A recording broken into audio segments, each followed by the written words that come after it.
1947 में हमारा literacy rate था 16%। आज हमारा लिटरेसी रेट है अप्रॉक्स 78%, जो कि ये डेटा सही है, पर पूरी तरह से सेटिस्फाई करने के लिए ये डेटा सही नहीं है। 78% लोग पढ़े लिखे हैं, फिर भी यहाँ के लोग परेशान हैं, अनएम्प्लॉयड हैं। 20 से 24 साल के लड़कों में अनएम्प्लॉयमेंट का रेट 14% है। अप्रॉक्स इस उम्र के आधे लोग अनएम्प्लॉयड हैं। कोई तो बात होगी जिसकी वजह से हमारा इतना यूथ अनएम्प्लॉयड है, आज परेशान है। आप समझिए कि एक इंसान को नौकरी कब मिलती है, किस वजह से मिलती है। या तो सामने वाले इंसान के अंदर कुछ एक्सेप्शनल क्वालिटीज होनी चाहिए, या उसके कोई जानने वाले का ऊपर तक कनेक्शन होना चाहिए। ये दो ही चीजें हैं जिसकी वजह से एक कंपनी, एक जॉब के लिए आप परफेक्ट होते हैं। एक इंसान की स्किल्स को दबाने का हम सबसे ज्यादा श्रेय देते हैं स्कूलों को, कॉलेजों को, जो कि मेरी नजर में आधा सच है। एक इंसान की स्किल्स को दबाने में जितना हाथ स्कूल कॉलेजों का होता है,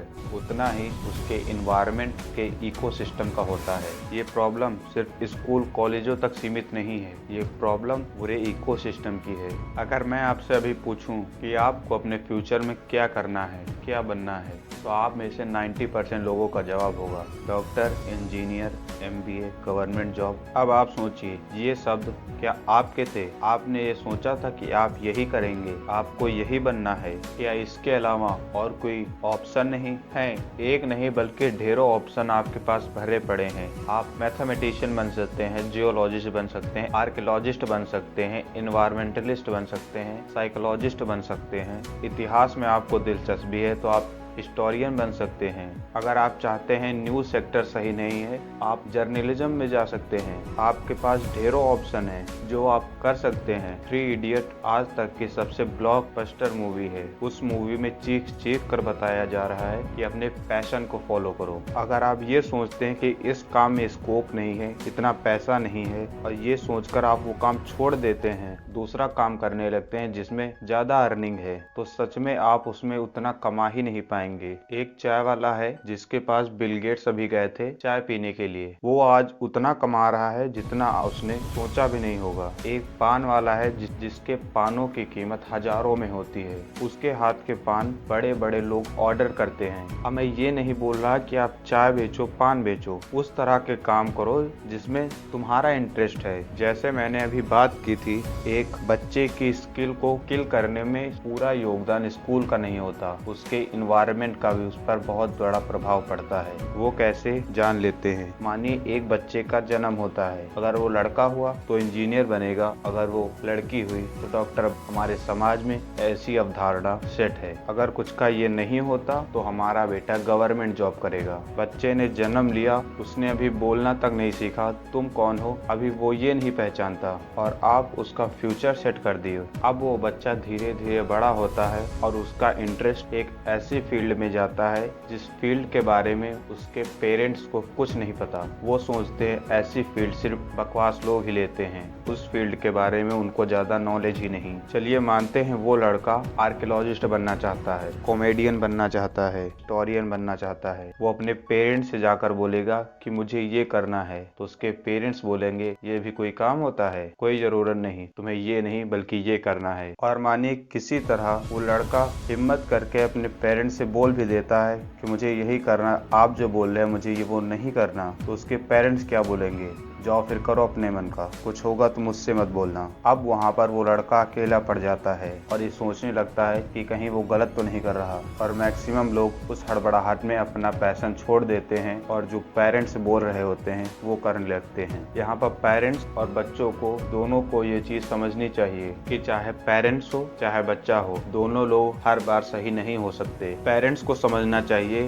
कि इस दुनिया में एक ही दो चीजें नहीं है जिनकी हेल्प से उनका बच्चा सेटल हो सकता है वो किसी प्रोफेशन में पहले हो, और जरूरी नहीं कि वो प्रोफेशन आज भी उतना ही डिमांड में हो। समय के साथ हर चीज चेंज होती है, समय के साथ अपने दिमाग को भी थोड़ा चेंज कीजिए, और जो आज से 50 साल पहले चल रहा था उससे नहीं बल्कि अभी क्या चल रहा है और फ्यूचर में क्या चलेगा उस पर फोकस कीजिए। अब किसी तरह बच्चा घर से लड़ लेता है, पेरेंट्स को मना लेता है, समाज को छोड़ देता है, फिर वो इंटर होता है स्कूलों में, जहाँ उसकी क्रिएटिविटी क्रिएटिविटी को किल किया जाता है। आप बताइए, क्या आप जब स्कूल में थे या अभी स्कूल में हैं, क्या आपको कभी करियर गाइडेंस के बारे में कुछ बताया गया? कभी बताया गया कि आप क्या कर सकते हैं, आपको क्या करना चाहिए? डॉक्टर इंजीनियर को छोड़कर भी और बहुत सारी फील्डें होती हैं जिसमें आप वर्क कर सकते हैं। क्या आपको इसके बारे में कभी बताया गया? 90% लोगों का जवाब होगा ना, क्योंकि हमारे यहाँ गवर्नमेंट स्कूलों का हाल क्या है ये किसी से छुपा हुआ नहीं, और प्राइवेट स्कूल पैसा बनाने में लगे। स्कूल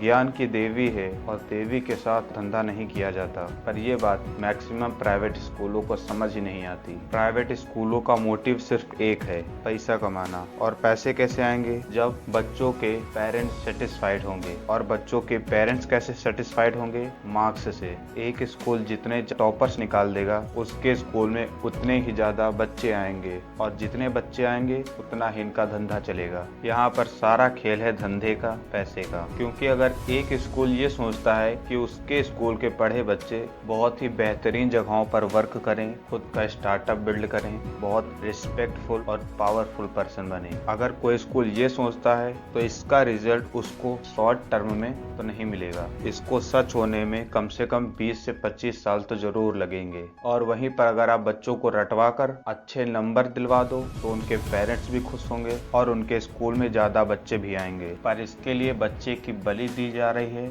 उसकी स्किल को मारा जा रहा है। इससे किसी को कोई फर्क नहीं पड़ता। जिसके मार्क्स 90% प्लस आ रहे हैं आज वो भी डिप्रेस है, वो भी परेशान है। तब अगर उसको जो वो करना चाहता है वो करने दिया जाता, उसकी स्किल पर रोक नहीं लगाई जाती, तो वो आज अपनी लाइफ में हैप्पी होता, खुश होता। पर नहीं, इंस्टेंट प्लेजर के चक्कर में बच्चे का पूरा करियर बर्बाद कर दिया गया, भविष्य बर्बाद कर दिया। और बच्चे की स्किल को मारने में गवर्नमेंट भी पीछे नहीं है। कोई भी गवर्नमेंट नहीं चाहती कि एक बच्चा पढ़ लिख ले, और खासकर पिछड़ी जाति का। भले ही पिछड़ी जाति के लोगों को आरक्षण मिला है, लोग सामने आकर बोलते हैं हम धर्म पर, जातियों पर भरोसा नहीं करते, पर जमीनी सच्चाई तो यही है, आज भी पिछड़े जात के लोगों को बहुत ही गलत तरह ट्रीट किया जाता है। इसीलिए कोई भी गवर्नमेंट नहीं चाहती कि लोग पढ़ लिख लें, क्योंकि एक इंसान ने पढ़ाई की थी और पूरा देश का माहौल बदल दिया। बाबा साहब भीमराव अम्बेडकर, उन्होंने पढ़ाई की,